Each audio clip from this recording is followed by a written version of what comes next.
Dress for success or lounge around? What is it that you like to do? Today we're going to talk about fashion. Does it matter?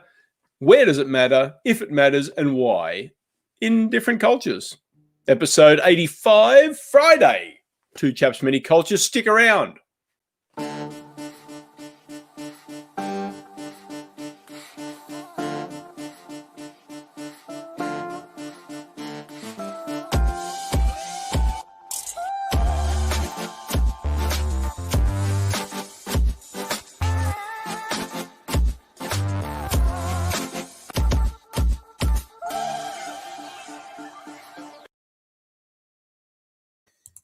You're rather dapper today, sir, if I may say so. No, trying hard to please, Could have ironed it a little bit better, I recognize, but hey, it's Friday. It's almost casual, isn't it? Yeah, Muffy Day. You ever heard that? I don't know where that comes from. We used to call this Muffy Day. What when day? You had it. Muffy Day. It was a day, like I think it went back to school when you just said you could wear whatever you want because, of course, we wore school uniforms back when I grew up. When we were told what to wear in our schools, so we had school uniforms. But sometimes you could just wear what you wanted. They called it Muffy Day. Is that an acronym for something? Does it stand for something? Don't know. Okay. Don't think so. No, I've never heard this. And this whole casual Friday thing. Yeah. This is something that I did not grow up with. So casual, and why on Friday? Who decided it has to be Friday? Can't it be Tuesday afternoon? What is it with that? Absolutely. And this is a question that often comes up. I just had this question today. I was asked this question today. So why do people dress the way they do in a certain culture? And does it have some significant importance? Well, the answer is sometimes yes, sometimes no. But Right. Of course, it is worth looking at and worth observing when you're preparing to go and work in a location, or if you're even just visiting, to be cognizant of what people wear, how they present themselves. It actually may have a big impact on the way that your first impression comes across. Would it not? I would certainly agree. And I think the relationship that people have with the garments that they choose to put on their bodies as they were as they left the shower, it makes a statement, right? It to a certain degree, it either amplifies or tones down who we are, how we identify. So sometimes cultures will make it a point to not have clothing attract attention to people or let people stand out from the group or the crowd. In other cultures, it's expected or perfectly okay or even encouraged to express your full self or your full identity with as the individual that you are with the clothing you wear. And that can be okay, or it can be accepted, or it could be a clue for the rest of the society to say, okay, this person is about XYZ, or this person goes to work or comes from work or has no work in mind today because they're dressed this way. So it's not only how we dress at work, it's also how we dress outside of work. That may be two different things depending on the cultural context. Absolutely. So what might be casual for you might not be casual for somebody else, or that casual, for example, Europe, some places in Europe, casual is still, I guess, similar to casual, where maybe it is here in the US, but the clothes might fit a little better. They might not better, but they might be a different cut. Well, what is casual anyway? Well, how would you define that? Where does that? What is? I mean, this is an arbitrary question, and it's also a rhetorical question, because I think you and I know that there is no fixed definition for what is casual. But when we use the term casual Friday or casual dress in the business context, what could that potentially mean? I think so. Casually, you'd think would imbue a certain sense of relaxation, something that's not as stringent, not as buttoned down as normal. So that in and of itself might be where even just the regular everyday attire for in a business setting anyway might be seen as a relaxed look from an outside point of view. So, for example, I think most offices, when we're visiting offices here, most offices here in the US might have what you would call a business casual approach. So, it might still be a pair of jeans, but it's a good button-down shirt. It's and then, when it comes to casual Fridays, well, maybe it's even, a polo shirt, a little bit, no jacket, things like that. So that's that kind of thing to what might even be, for some people, dressed up. That's not casual. They don't wear that at home. Shorts and T-shirt might be apropos.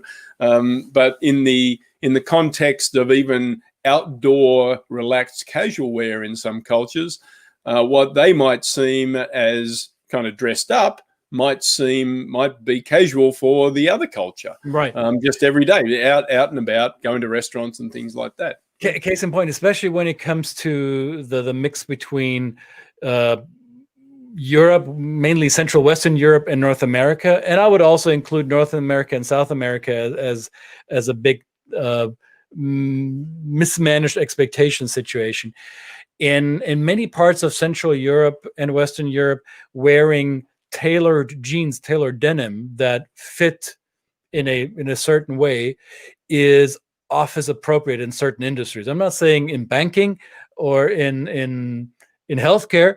However, in many office jobs, a tailored pair of jeans with nice leather shoes, or maybe very clean and nice and apropos sneakers in today's age, combined with a white cotton shirt and maybe a sports jacket, that is considered very much office appropriate. Whereas here in the US, denim does not make the cut for office. Well, traditionally didn't make the cut for office. So I've dealt with a lot of Europeans coming to North America, and they heard about this casual Friday thing, and they thought, well, what is the casualness on your Friday? You're still wearing khakis and a button-down shirt, and that doesn't look much different from the stuff you wore on Tuesday and Wednesday. And the North Americans look at the Europeans thinking, what's with the denim at the office? Well, who told you this was okay, right? And they look kind of tight. Does it hurt? So the expectations are not always in sync here, right? Yeah, I had a client once and said they'd been in Switzerland for 3 years, and he said, no, that's mean I have to go and sell my skinny jeans, right? That was literally, he'd got used to wearing them so much because it was really basically all it was kind of available. I guess it can be easier for men. I think in any culture it's easier for men to dress. We're pretty much easier to satisfy in that area. What I find, like in terms of, say, some African cultures, when you see people in business settings, Middle Eastern cultures too, where they wear a really, some of these are really wonderful dresses that reflect the culture, reflect the it could be religious, but not necessarily. Right. It could just represent a certain region, where they're from, to identify, and in an outward sense, without having to get into conversation, to represent to other people where they're from. And that's not something we do here in the West. We use clothing as basically fashion, but in that sense, it's an identity. So I think that's fascinating. I really love, especially African women, when they dress up in those wonderful, colorful attire that they wear, that has a real meaning to where they come from, and therefore ties them to the culture they come from as well. But I think most of it when we say West or Western context, I would say in the what is often referred to as the industrialized world, which part of the world aren't industrialized, but the parts of the world that went through the Industrial Revolution first, adopted some kind of, I don't know a better word, a uniform or a fairly universally acceptable professional look, and the identity garments, the clothing that symbolized who we are from, what family, what tribe, what occupation, what religion. That is often, if it's still found, it's found in social circles, right? So it shouldn't be a surprise to most of you who are watching this. I come from Central Europe, German culture. So we, in my part of Germany, we do have these traditions to symbolize to the outside world where we are from. So I have a set of lederhosen, and it is made of a certain type of suede leather with a certain type of stitching, and the color of the suede leather is not green. It is brown, and it's not black or gray. These are the variations that leather comes in. And I wear that type of shirt and these type of shoes. And the women in my village or in my corner of Bavaria, they wear these type of dresses. And when they tie the knot on their apron, the positioning of the knot signals to the rest of the crowd, this woman is taken, or she's available, or she might be widowed. Yeah. And to those part of the group, they understand these unwritten messages that are expressed through traditional garment, right? But you don't see this at the workplace necessarily. However, what I do find is that we're seeing in our, well, one more thing though, in cultures that tend to be really tight when it comes to group norms, very collectivist cultures, let's say Korea, Japan, where you go in the workplace and you see almost a uniform type of clothing. There's only the bandwidth of variation within what's appropriate office wear is very slim, right? I found that, especially in those cultures, both Korea and Japan, what people want to wear outside of the work context tends to be amazing how wide the bandwidth of creativity and fashion is, right? Yeah. Which you ever been to Tokyo, ever been to Kyoto, and you walk around the city at night and you see what people are wearing? It's like, where are they coming from? What are you wearing during the day? This is amazing.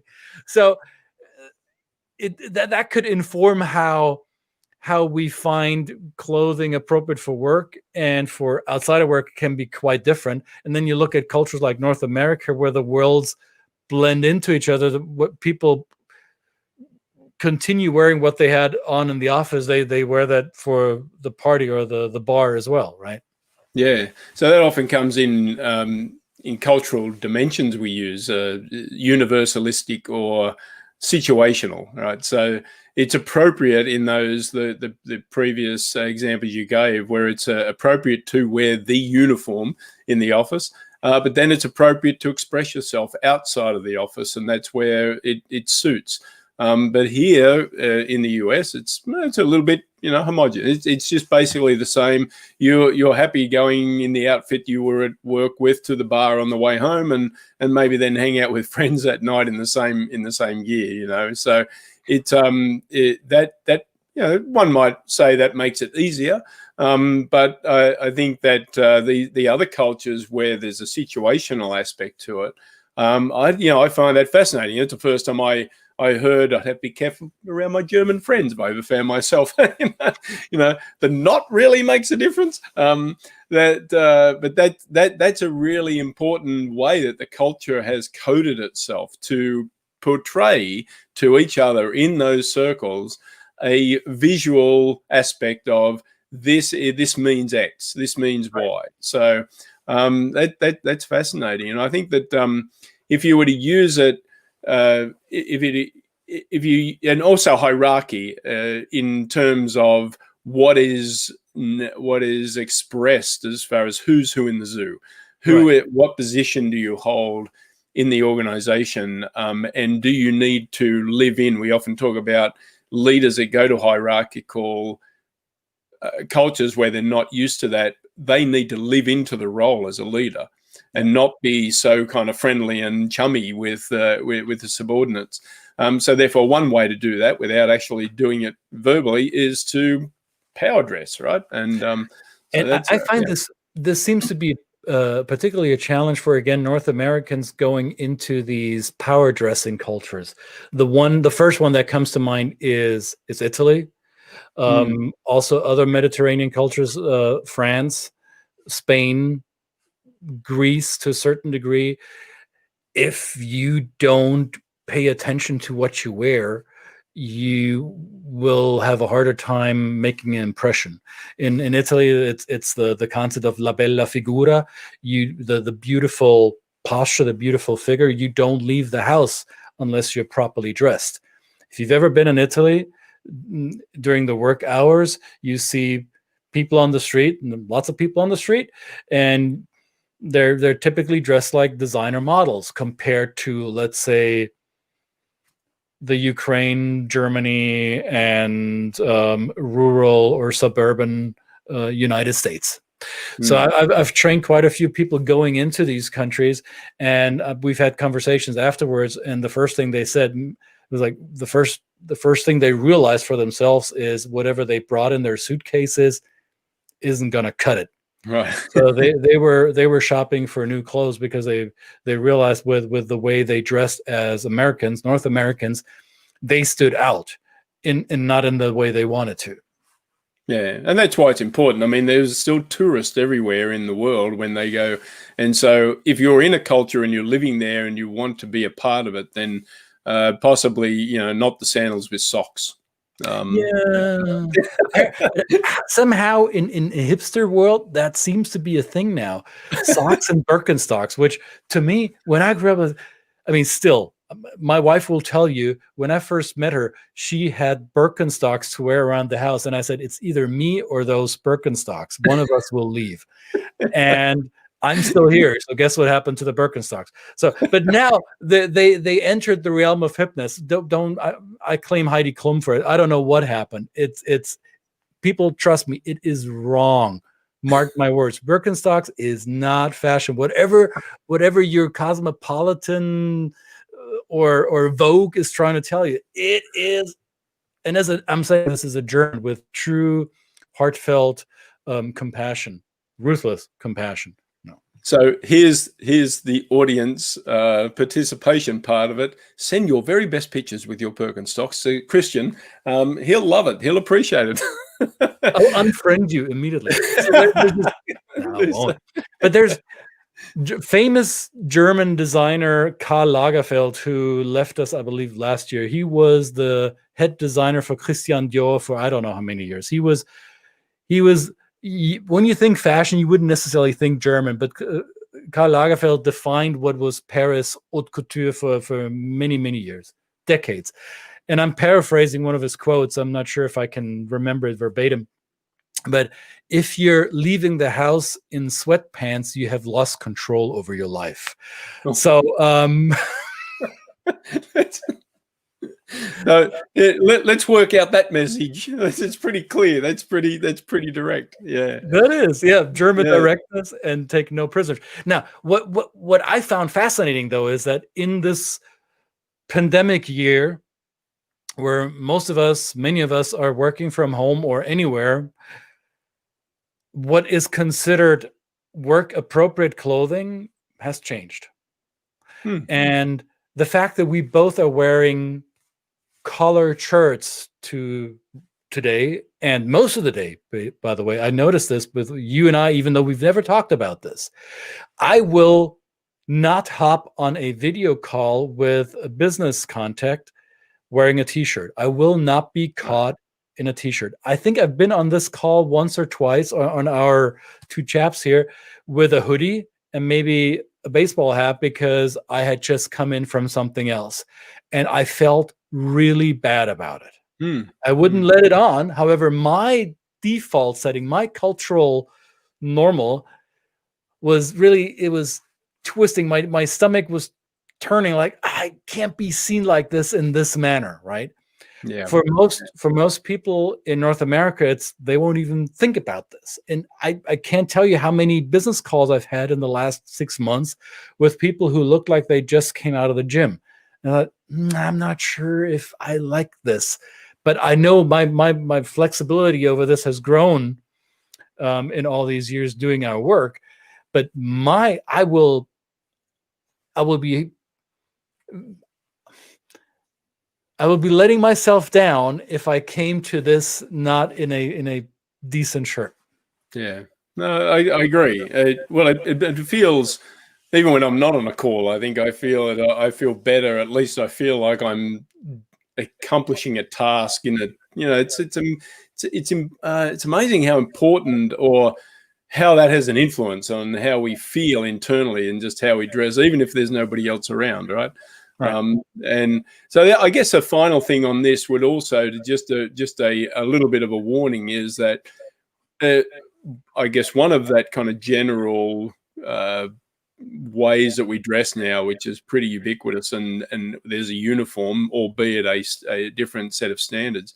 In those cultures where there are actual uniforms or actual native expressions of how they dress, is that you want to be very, very careful and before you start dressing to match that. I mean, that is what we would call cultural appropriation, in the sense that there is a limit to how much you need to match the other dress code, and that often gets to the respect of the culture, the religion, the regionality of the country as well. So it's not to say that you possibly can't do it and it wouldn't be appreciated, but it would be something that you'd want to do some really, really deep research on, with somebody who really knows how that would be approached appropriately. Plus, I think there's this fallacy or this false assumption that youth culture, which has become quite globally uniform to a certain degree, has made it appropriate to wear what is young, fast fashion anywhere at any time. This may be the case in a more casual setting. However, even as a tourist or a business traveler, you will recognize in certain parts of the world that what you think worked at home will also work abroad. I don't know. We both have been to Europe and to the Mediterranean area multiple times, and I know that we both can speak from experience. I don't know how many times I've seen North American or also Asian tourists in Mediterranean Europe who try to visit all the sites, and many of these sites have some religious context. Your ripped jeans and your tank top will not cut it if you want to go into the basilica. That's just not going to happen, and you will be shown the door if you're violating these rules. And in Italy and Spain, they've begun years ago posting plaques on the entryways like, this is what goes, this is what doesn't go in, right? Also, mind your color scheme. Certain colors mean different things in different cultures. Right. Be aware of how much skin you want to expose. It's not just Mediterranean Europe. Gender roles in certain cultures play a role. How much skin exposure is tolerated, or how much hair exposure is okay, especially for females in certain Muslim countries. Do you wear open toe shoes or not? Is that okay or not? Do you show you the soles of your feet? Is that something that could be a deal maker or breaker? These things need to, this is much of the do's and don'ts of culture, but oftentimes we fall into that trap, especially as so-called Westerners who believe that standards have watered down across the board, across the world. That is, I see Chinese people wearing hip-hop clothing, then I should be okay wearing this in southern France. Maybe not. Right. Maybe not. Yeah, no, that's a good point. Err on the side of overcaution. Yes, absolutely. Always good advice. Well, in this case anyway. Right. Absolutely. You are what you wear, you are what you eat. Are they correlated? I don't know. But possibly you are what you wear. You display, the way you display yourself is important. And yes. So very good. Thank you. Well, here we are at the end of another week, episode 85. Next week, got some guests, got some other topics related to specific aspects of maybe numbers to cultures. All kinds of interesting topics. But of course, we don't want to be limited to what we just come up with. And our guests, we want to hear from you. Please share and share the love, share the fun, and enter your comments and your questions in the chat. What do you like to wear? What is appropriate in your culture? and what setting is best for the different things you wear, and just let us know. We would love to know. What was your worst fashion faux pas that you either had yourself or that you experienced nearby? You don't have to out anybody. You don't have to. I'm asking for a friend. You know the deal, right? So send us your biggest fashion faux pas, if you will. Excellent. Well, have a good weekend, sir. Likewise. Another week in the can, and we will see you on Monday. Bye now. Bye-bye.